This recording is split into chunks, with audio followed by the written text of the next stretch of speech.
published 1929 Eastern Standard Time, the 28th of December 2017, updated 1948 Eastern Standard Time, the 28th of December 2017. Attenborough and the Empire of the Ants. BBC 2 rating, still open. All Us. BBC 1 rating, unnerving little blighters to ants. Marching in columns out of the nests on a spring morning, they look as though they're goose-stepping like Soviet soldiers on parade in Red Square. If the zoom lenses used to film the documentary Attenborough and the Empire of the Ants, BBC 2, had been fitted with microphones, we might have heard them singing Stalinist anthems in rousing choruses. Sir David was studying a supercolony of 500 million tiny communists in the Swiss Jura Mountains, an ant society that has ditched its old monarchies and embraced international socialism.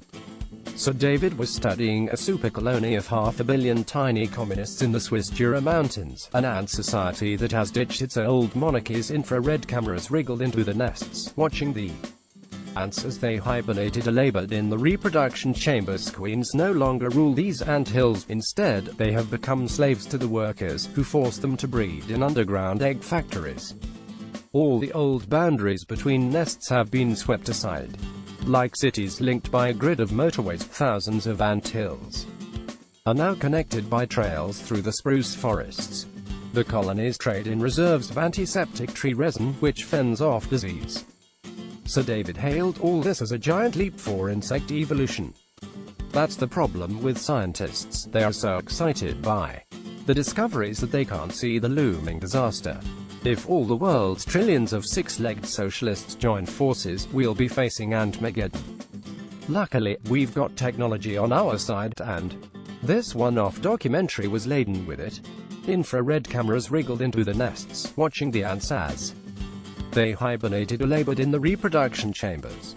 In crystalline slow motion, we saw each hunter ant stretch wide its barbed jaws and hurl itself at the spider like a barbaric weapon. The pictures had a sepia tinge, but the detail was exceptional. Eggs resembled clusters of rugby balls, and the beads of honeydew that workers fed by mouth to the queens were glistening mirror balls.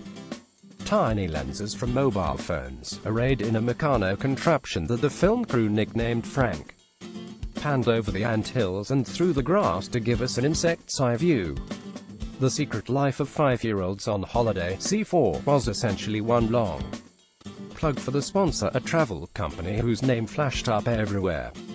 That's the best bit of New Year, planning your summer escape.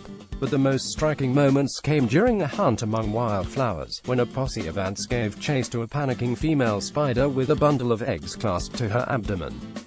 In crystalline slow motion, we saw each hunter ant stretch wide its barbed jaws and hurl itself at the spider like a barbaric weapon.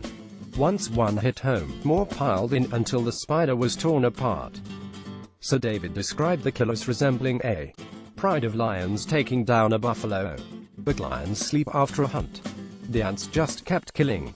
They were more like a swarm of medieval robots, on an endless frenzy of destruction. Antmageddon is going to be no fun at all.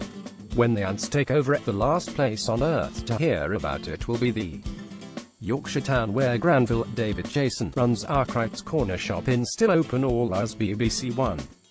This Christmas special bubble of nostalgia, charmingly outdated even when Ronnie Barker was the stuttering shopkeeper and Granville was a tousled lad in a tank top, isn't so much a sitcom as half an hour of small talk. This Christmas special bubble of nostalgia, charm